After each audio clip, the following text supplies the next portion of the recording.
जय हिंद दोस्तों, edu topper YouTube channel में आपका स्वागत है। हम लोग आज आरआरबी एनटीपीसी 8 जनवरी 2020 को प्रथम शिफ्ट के सभी वास्तविक प्रश्नों को विस्तृत व्याख्या के साथ पढ़ेंगे।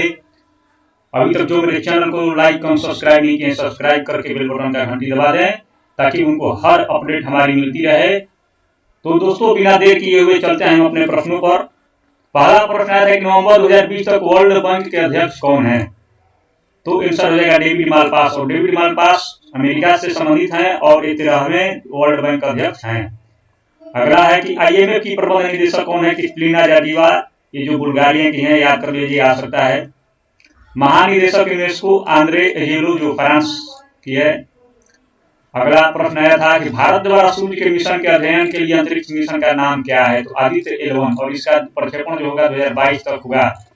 गगनयान 2022 तक प्रक्षेपण, उसका गगनयान को 2022 तक प्रक्षेपण कर देना है। और ये गगनयान जो है भारतीय दलीय मानव अंतरिक्ष यान है। अगला प्रश्न आया था किस अनुच्छेद के तहत रोजगार के समान अधिकार और अवसर दिए जाने की बात है? तो अनुच्छेद 16 में। अब आइए कुछ अनुच्छेद के बारे में जानते हैं। अनुच्छेद 21 प्राण और दैहिक स्वतंत्रता का संरक्षण है। अनुच्छेद 15 में धर्म, मूल वंश, जाति, लिंग, जन्म स्थान के आधार पर भेदभाव का निषेध है। और अनुच्छेद 12 में जो है राज्य शब्द की परिभाषा है। और अनुच्छेद 50 में कार्यपालिका से न्यायपालिका का पृथक यानी अलग होना है। अगला प्रश्न आया था कि वर्ल्ड बैंक का प्रबंध निदेशक और मुख्य वित्तीय अधिकारी अंशुला कांत पहले कहाँ कार्यरत थी? तो आंसर हो जाएगा स्टेट बैंक ऑफ इंडिया के मैनेजिंग डायरेक्टर के रूप में। और उन्हें अब वर्ल्ड बैंक के प्रबंध निदेशक और मुख्य वित्तीय अधिकारी के रूप में चुना गया है। अगला फुल फॉर्म से क्वेश्चन आ रहे हैं कंप्यूटर से संबंधित, तो एक बार पूरा गहरी निगाह से देख लीजिएगा। फोर्ट्रान का फुल फॉर्म क्या होगा? तो ये आंसर हो जाएगा फॉर्मूला ट्रांसलेशन। अगला प्रश्न है ओपेक का मुख्यालय पहले था? तो ओपेक का मुख्यालय पहले जो था वो जेनेवा स्विट्जरलैंड में था। अब ओपेक का मुख्यालय सितंबर 1965 के बाद से मुख्यालय कहाँ है? तो वियना ऑस्ट्रिया में है। इंटरपोल का मुख्यालय कहाँ है? तो लियोन से फ्रांस में स्थित है। अगला प्रश्न 1907 में कांग्रेस के किस अधिवेशन में गरम दल और नरम दल का बंटवारा अलग हुआ था? तो सूरत अधिवेशन में। और इसकी अध्यक्षता रास बिहारी घोष ने किया था। महाराष्ट्र का लोक नृत्य है? तो तमाशा। ऐसा प्रश्न आया था। तमाशा और लावणी कहाँ का लोक नृत्य है? तो महाराष्ट्र का। और गुड़ी पड़वा जो पर्व है वो भी महाराष्ट्र में मनाया जाता है। ऐसा कौन सा कप्तान है जो तीनों विश्व कप जीता है? तो महेंद्र सिंह धोनी। खेल से भी प्रश्न आ रहे हैं। इसरो के अध्यक्ष के सिवन को पुरस्कार दिया गया है? तो डॉक्टर एपीजे अब्दुल कलाम पुरस्कार से सम्मानित किया गया है। अगला प्रश्न आया था कि डब्ल्यूटीओ विश्व व्यापार संगठन की 11वीं मंत्रिस्तरीय बैठक कहाँ पर हुई थी? तो 2017 में अर्जेंटीना में हुई थी। और 12वें मंत्रिस्तरीय सम्मेलन कजाकिस्तान 2021 में निर्धारित है। 2020 में था लेकिन 2021 में प्रस्तावित किया गया है। अगला प्रश्न है कि विश्व की सबसे बड़ी मीठे पानी की झील है? तो ये लेक सुप्रियल झील हो जाएगी। और सबसे ऊंचा जल प्रपात विश्व में तो इंदिल जल प्रपात। और सबसे गहरी झील जो हो जाएगी वो बैकाल झील हो जाएगी, याद रखिएगा। जौनबिल मेला किस राज्य में मनाया जाता है? तो आंसर हो जाएगा असम। थुम्बी महोत्सव केरल में मनाया जाता है। नुआखाई उड़ीसा में मनाया जाता है। रण उत्सव गुजरात में मनाया जाता है। और बनी उत्सव कहाँ मनाया जाता है? तो आंध्र प्रदेश में मनाया जाता है, याद रखिएगा। आसियान में कौन सा देश शामिल है? तो आंसर हो जाएगा म्यांमार। ऐसे प्रश्न आ रहे हैं। सार्क में कौन सदस्य शामिल है? बिमस्टेक में कौन सदस्य शामिल है? ब्रिक्स में कौन सा सदस्य शामिल है? और फिर ये दक्षिण अफ्रीका को ब्रिक्स में कब शामिल किया गया? ऐसे ट्रेनिंग क्वेश्चन क्या आ रहे हैं, तो आप लोग एक बार देखना है, देख लीजिएगा जरूर। तो आसियान के सदस्य देशों के हमें जिक्र कर देते हैं। कुल देशों की संख्या है 10। Thailand, Malaysia, Indonesia, Philippines, Singapore, Vietnam, Brunei, Laos और म्यांमार तथा कंबोडिया, याद रखिएगा। आसियान का जो मुख्यालय है कहाँ हो जाएगा? जकार्ता, इंडोनेशिया में। अगला प्रश्न फ्रांस ने अपना सर्वोच्च नागरिक सम्मान सेवेलियर डी एल ऑर्डर नेशनल डी लॉ लीजेंड सम्मान से इसरो के किस पूर्व चेयरमैन को सम्मानित किया? तो उत्तर हो जाएगा इसका डॉक्टर एएस किरण कुमार। इसी से संबंधित कुछ प्रश्न जान लेते हैं। ऑस्ट्रेलिया के सर्वोच्च नागरिक सम्मान ऑर्डर ऑफ ऑस्ट्रेलिया किसे दिया गया है? तो किरण मजूमदार शो को। और एशिया प्रशांत रीजन के सर्वश्रेष्ठ बैंकर का पुरस्कार किसे दिया गया? तो शक्तिकांत दास, जो भी वर्तमान शक्तिकांत दास को दिया गया है। अगला प्रश्न नाट्य शास्त्र पुस्तक के लेखक कौन है? भरत मुनि। ऐसा हमने विस्तृत व्याख्या में इस प्रश्नों का जिक्र कर दिया है। यहाँ से डायरेक्ट प्रश्न लड़ रहा है, विस्तृत व्याख्या जरूर देखिएगा, इस बार हमारा देखना ही देखना है। हितोपदेश के लेखक जो थे नारायण पंडित थे। काव्य प्रकाश को जो लेखक है मोहम्मद कहा जाता है, जिन्हें मनुस्मृति मनु द्वारा लिखी गई है। न्याय सूची संबंध वाजपेयी मित्र द्वारा लिखा गया है। और मधुशाला किसकी कृति है? तो हरिवंश राय बच्चन की कृति है। अगला है कि भारत से बाहर मैडम भिखारी कामा ने प्रथम तिरंगा 1907 में कहां फहराया था? तो आंसर हो जाएगा जर्मनी के स्टटगार्ट में। ऐसे एक क्वेश्चन बीपीएससी में आ चुका है इस बार 67वीं बीपीएससी में। और भारतीय क्रांति की जननी किसे कहा जाता है? तो मैडम भिखारी कामा को कहा जाता है। कामागाटामारू कनाडा की यात्रा पर निकला क्या था? तो एक जलपोत था। यहाँ से भी प्रश्न आ सकता है कामागाटामारू क्या है। इंडिपेंडेंस लीग की स्थापना किसने की थी? तो रास बिहारी बोस ने की थी। वह व्यक्ति जिसने विदेश में गणतंत्रात्मक सरकार की स्थापना की, तो महेंद्र प्रताप नाम हो जाएगा। महेंद्र प्रताप ने गणतंत्रात्मक सरकार की स्थापना की थी। अगला प्रश्न है कि राष्ट्रीय विज्ञान दिवस कब मनाया जाता है? तो 28 फरवरी को मनाया जाता है। राष्ट्रीय सुरक्षा दिवस 4 मार्च को। राष्ट्रीय विधि दिवस 26 नवंबर को। राष्ट्रीय ऊर्जा संरक्षण दिवस 14 दिसंबर को मनाया जाता है। याद रखेंगे, यहाँ से भी आ सकते हैं प्रश्न। अब कंप्यूटर से संबंधित 2-3 प्रश्न रह ही रहे हैं। फुल फॉर्म, खोज या डाटाबेस से संबंधित। www की खोज किसने की थी? तो उत्तर हो जाएगा टिम बर्नर्स-ली 1989 में।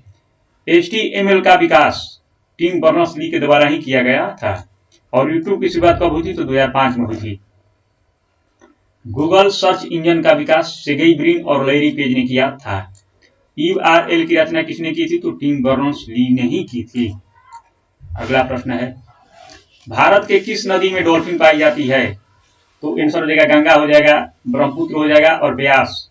इस तीनों नदी में डॉल्फिन पाई जाती है। और भारत में अगर प्रश्न आया होगा कि सिंधु डॉल्फिन किस नदी में पाई जाती है, तो आंसर हो जाएगा ब्यास। ये ऑप्शन से संबंधित प्रश्न था। अगला प्रश्न है FIFO की फुल फॉर्म क्या होगा? पिछली बार LIFO last in first out का फुल फॉर्म पूछा था, अब की बार FIFO का फुल फॉर्म पूछ दिया। तो इसका फुल फॉर्म हो जाएगा फर्स्ट इन फर्स्ट आउट। आइए कुछ और फुल फॉर्मों के बारे में जान लेते हैं। कंप्यूटर से संबंधित जो आना ही निश्चित है, एक बार जरूर देख लीजिएगा। EDO तो standard data out. PROM from programmable read only memory. QFP के coded for convenience. ASBU standard build unit. अगला प्रश्न सबसे ज्यादा कोयले का भंडार किस राज्य में है? तो आंसर हो जाएगा झारखंड। और कोयला उत्पादन में जो प्रथम राज्य है उड़ीसा है। नेवेली तमिलनाडु राज्य का प्रसिद्ध कोयला उत्पादक राज्य है। और नेवेली में कहा किस प्रकार का कोयला मिलता है? तो लिग्नाइट कोयला। यहाँ से भी प्रश्न आ सकता है और पीसीएस में पूछा गया है ऐसा प्रश्न। भारत का प्रमुख जिप्सम उत्पादक राज्य है? तो राजस्थान।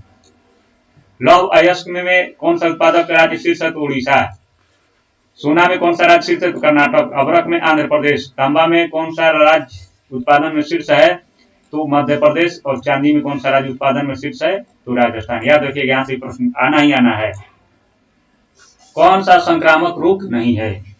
तो संक्रामक रोग ये सब है, उच्च रक्तचाप, ल्यूकेमिया नहीं होंगे।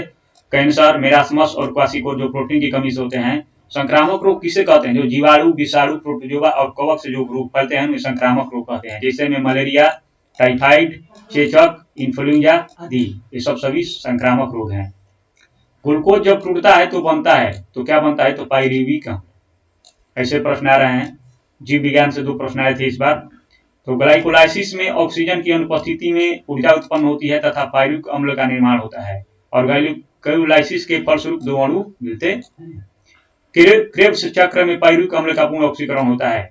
तो पाइरुविक अम्ल का पूर्ण ऑक्सीकरण कहाँ होता है? तो क्रेब्स चक्र में। और ग्लूकोज के एक अणु के पूर्ण ऑक्सीकरण होने पर कितने प्राप्त ऊर्जा होंगी? तो 38 ATP। याद रखिएगा, 2 ATP यहाँ से और 36 ATP और बनते हैं, तो दोनों मिलाकर 38 ATP हो जाएंगे। अगला प्रश्न आया था कि भारत के वर्तमान में मुख्य न्यायाधीश कौन है? तो शरद अरविंद बोबड़े जो 47वें नंबर के मुख्य न्यायाधीश हैं। मुख्य निर्वाचन आयुक्त जो है सुनील अरोड़ा जो 23वें नंबर के हैं। महासचिव जो लोकसभा के हैं उत्पल कुमार सिंह। महालेखा नियंत्रक सोमा राय बर्मन। और कैबिनेट सचिव कौन है अभी वर्तमान में? तो राजीव गब्बा। ये सब प्रश्न बहुत इंपॉर्टेंट है, आ सकते हैं एग्जाम में, एक बार देखना ही देखना है। अम्ल और क्षार का कॉमन उपयोग है, ऐसा प्रश्न आया था। तो अम्ल क्या है? अम्ल नीले लिटमस को लाल कर देता है। और क्षार क्या है, तो क्षार लाल लिटमस को नीला कर देता है। और अम्ल यहाँ से और इंपॉर्टेंट है, मिथाइल ऑरेंज को लाल करता है, जो उसे अम्ल कहा जाता है, और जो क्षार है जो मिथाइल ऑरेंज को क्या करता है, तो पीला कर देता है। इंपॉर्टेंट प्रश्न है। जल में घुलनशील भस्म को क्या कहते हैं, तो क्षार कहते हैं। और अम्ल और क्षार के बीच अभिक्रिया को क्या कहते हैं, तो उदासीनीकरण कहा जाता है। अगला प्रश्न, देश भर में सर्वाधिक विद्युत उत्पादन करने वाला थर्मल पावर प्लांट बन गया है, तो छाबरा कहाँ है, तो राजस्थान में। आज कुछ जान लेते हैं। कमल गंगा थर्मल पावर प्लांट जो है उड़ीसा में है। मैथन पावर प्लांट जो है झारखंड में है। भारत में सर्वाधिक वायु से यानी पवन चक्की से विद्युत उत्पादन करने वाला राज्य कौन है, तो तमिलनाडु है। और भारत में सर्वाधिक सौर ऊर्जा से विद्युत उत्पादन करने वाला प्रथम राज्य तो गुजरात हो जाएगा। अगला प्रश्न आया था कि मुख्य मेमोरी और सीपीयू के बीच स्थित मेमोरी जो मुख्य मेमोरी के डाटा ट्रांसफर दर तथा सीपीयू की अत्यधिक प्रोसेसिंग स्पीड के बीच संतुलन बनाए रखती है, तो उसे कैसे मेमोरी कहा जाता है, कहीं कहीं कैसे मेमोरी लिखा रहता है। आइए कुछ जान लेते हैं कि वर्चुअल मेमोरी एक अस्थायी मेमोरी होती है जो ऑपरेटिंग सिस्टम द्वारा प्रयोग में लाई जाती है। ऑपरेटिंग सिस्टम कौन कौन है, यहाँ से भी प्रश्न आ रहे हैं, तो Linux, Unix, Microsoft Windows, Android, Ubuntu और फेडोरा, ये सब क्या है, तो ऑपरेटिंग सिस्टम, याद रखिएगा। Fedora, Ubuntu, Microsoft Windows, Unix, Linux और एंड्रॉयड। अगला प्रश्न, कर्नाटक में स्थित विरूपाक्ष मंदिर किस देवता को समर्पित है, तो भगवान शिव को समर्पित है। अंकोरवाट का मंदिर जो कंबोडिया में स्थित है वे भगवान विष्णु को समर्पित है, याद रखेंगे। पहली बार ट्रेन कहां से कहां तक चली थी, तो बंबई से थाने तक पहली बार ट्रेन चली थी भारत में, और 16 अप्रैल 1853 को। कब चली थी, तो 16 अप्रैल 1853 को। इसकी जो कितने किलोमीटर चली थी, तो 34 किलोमीटर के बीच चली थी, और ये लॉर्ड डलहौजी के शासनकाल में प्रथम रेल भारत में चली थी। अगला प्रश्न है, क्लोरोफ्लोरोकार्बन जिसे फ्रीऑन कहा जाता है होता है, तो एएसी से, रेफ्रिजरेटर से इत्यादि सबसे क्लोरोफ्लोरोकार्बन का रिसाव यानी उत्पादन होता है। और सीएफसी के रसायनों के उपयोग से ओजोन परत का क्या होता है, तो विघटन होता है। अगला प्रश्न है, आरबीआई ने कैशलाइट सोसाइटी हेतु भुगतान प्रणाली के नया विजन जारी किया, उसका नाम है, तो विजन 2019 से 2021। आरबीआई ने भुगतान और प्रणाली के लिए विजन 2021 को जारी किया है। अगला प्रश्न है, भारत का दूसरा संवैधानिक पद कौन सा है, तो उपराष्ट्रपति। आइए कुछ वरीयता अनुक्रम जान लेते हैं। सबसे पहले राष्ट्रपति होते हैं, फिर इसके बाद उपराष्ट्रपति होते हैं, फिर इसके बाद प्रधानमंत्री होते हैं, फिर इसके बाद राज्यों के राज्यपाल होते हैं, फिर इसके बाद भूतपूर्व राष्ट्रपति आते हैं, फिर इसके बाद उप प्रधानमंत्री आते हैं, और इसके बाद और सब जैसे सर्वोच्च न्यायालय के मुख्य न्यायाधीश, मुख्यमंत्री आदि सब का स्थान आता है। ऑस्ट्रेलिया की राजधानी देश राजधानी से प्रश्न बन ही रहे हैं, तो देश राजधानी एक बार देख लीजिएगा, सुनिश्चित है कि आना ही प्रश्न उसमें से आ रहा है अभी। अब आगे कैसा पूछा जाएगा, टीसीएस का ट्रेंड दिन प्रतिदिन बदलता जा रहा है। तो ऑस्ट्रेलिया की राजधानी कहाँ हो जाएगा, तो कैनबरा। कनाडा का राजधानी ओटावा, न्यूजीलैंड का वेलिंगटन, नौरू के यारेन, माइक्रोनेशिया के पोलिकी, क्यूबा के हवाना और निकारागुआ के मानागुआ। तो दोस्तों हम इसी तरह आपको लाते रहेंगे, हर शिफ्ट का वीडियो आप हमारे साथ बने रहिएगा। और जो अभी तक लाइक और सब्सक्राइब नहीं किए हैं, लाइक और सब्सक्राइब करके बेल बटन का घंटी दबा दीजिए, ताकि हमारा मनोबल और उत्साह बना रहे और हम आपके लिए ऐसे ही वीडियो लाते रहें और पूरे विस्तृत और व्याख्या के साथ। तब तक के लिए इजाजत दीजिए, धन्यवाद।